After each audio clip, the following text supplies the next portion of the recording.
Hey everybody.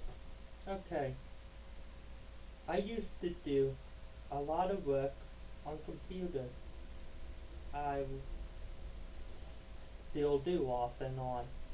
And many of the things I've seen, a lot of the problems can be easily taken care of with simple computer at home maintenance.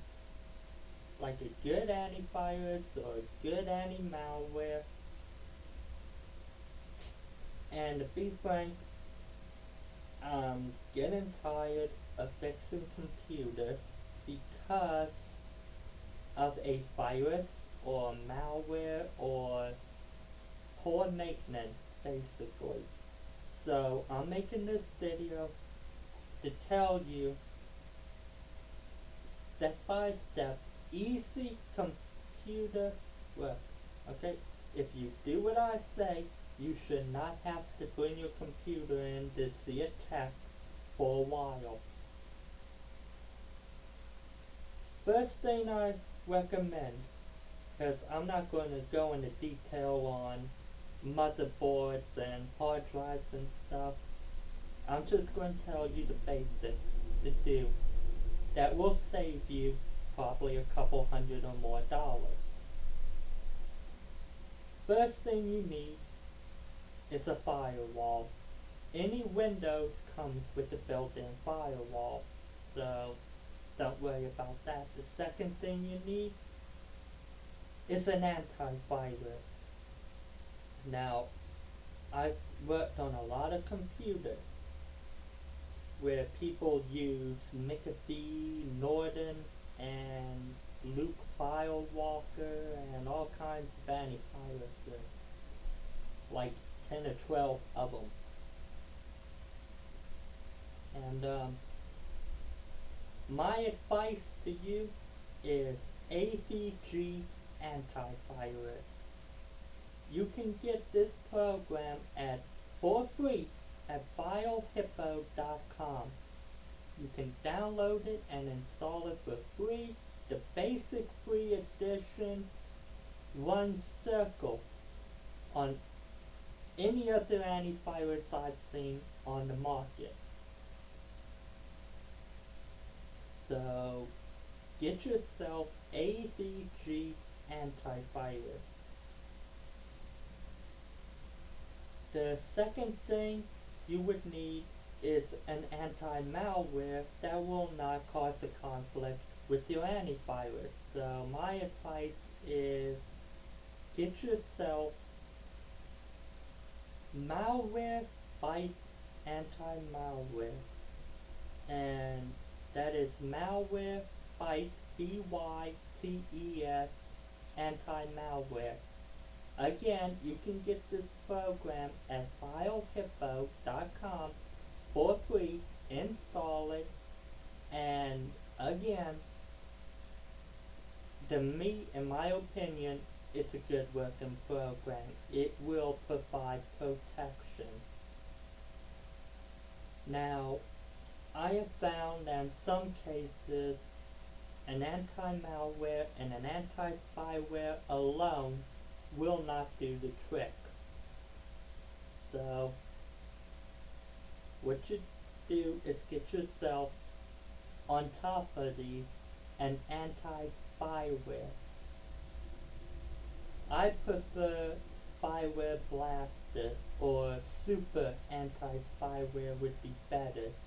You can get Super Anti-Spyware from, again, biohippo.com, and it will provide adequate protection from most spywares on the net.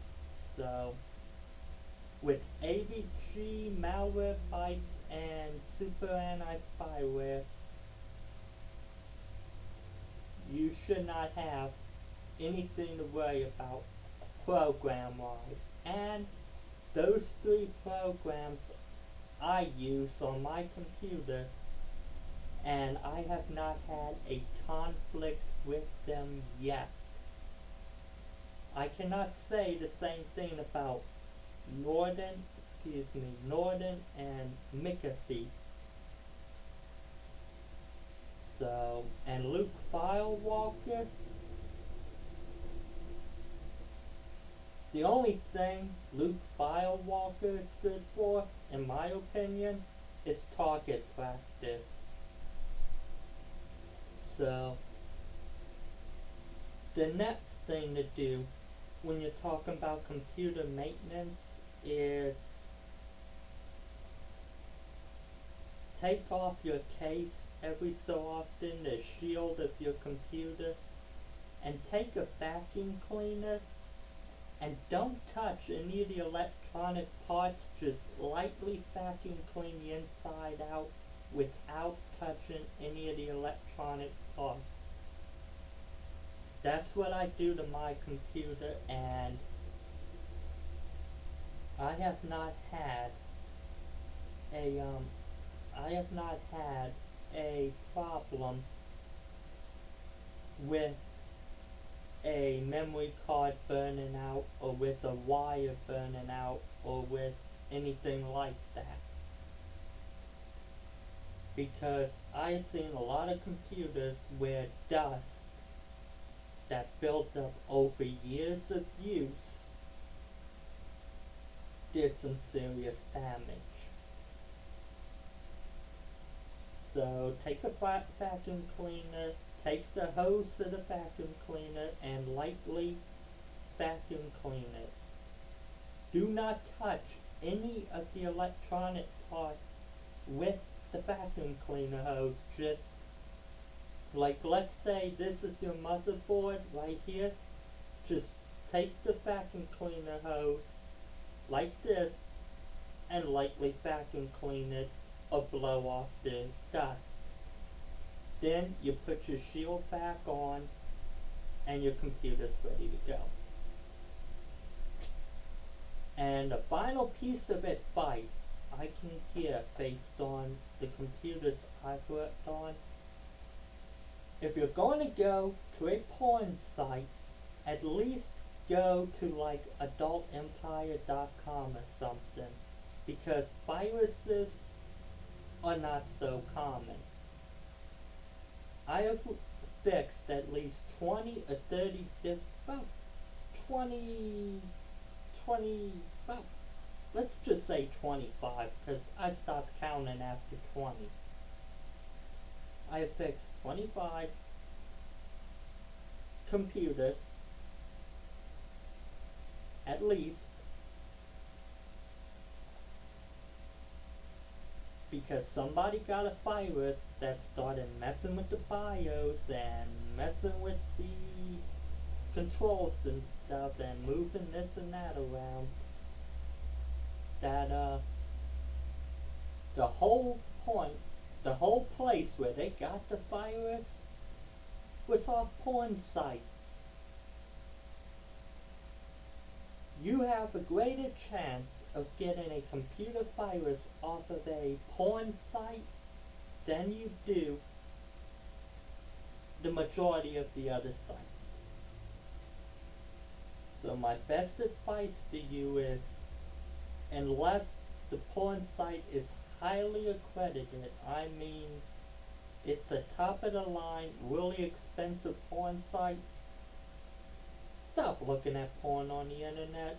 Just go out and buy a DVD, or better yet, order one off the internet, because at least that way you ain't going to get a computer virus in your computer, and then you ain't going to have to pay somebody anywhere from $50 to up to $500 to fix the damage that one computer virus can do.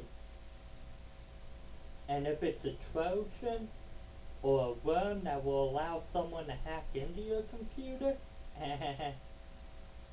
then you won't have to worry about identity theft, because you watched or looked at porn and got a computer worm or a computer virus. So, best advice: stay away from the porn sites, because there are a lot of viruses out there. And the last number I heard was this 60 to 600 new computer viruses every week being created, and the majority of them are being found on porn sites. So, go, like I said, go to FileHippo.com, get those 3 programs: AVG Antivirus, Malwarebytes Anti-Malware, and Super Anti-Spyware. They will provide you with internet protection. Keep your computer clean, like I showed you with the vacuum cleaner and stuff. Keep it clean like that so that no dust builds up too badly in your computer. And stay away from porn sites, and you should be fine. Right there takes care of 75% of the computers I have worked on in my life. At least. Because the problems with those computers could have easily been prevented with a little bit of simple maintenance and just good antivirus, anti-malware, and anti-spyware protection. So follow those steps. You just saved yourself a few $100. Because viruses, they can do damage. A lot of people say, computer virus, I got an antivirus, that'll take care of it. What can it do? I had one case come in where a computer virus had infected a computer, and it had totally, by the point that I got to it, it was freezing everything up. I had to completely remove the hard drive. The hard drive, done. It had screwed so many files up that the best thing to do was format the hard drive. Then I had to get into the BIOS and refix the BIOS, reset the BIOS in the computer's motherboard. Reprogram the hard drive after it was thoroughly formatted. Now luckily this lady did not have pictures or movies or anything really important on her computer. She basically used it to chat and check her email, basically. So her grand total, I charged her $8 an hour for my labor, plus the cost, the minimum that I charge for installing Windows XP, which was what she was using, which was $75, because she wanted a professional and I didn't have Windows XP Pro, so we had to buy one. So that was $75 plus $8 an hour. It took me 10 hours to totally fix the thing and have it put back together and programmed. So please, just follow what I told you and you'll be fine. To everybody out there, be safe, peace out.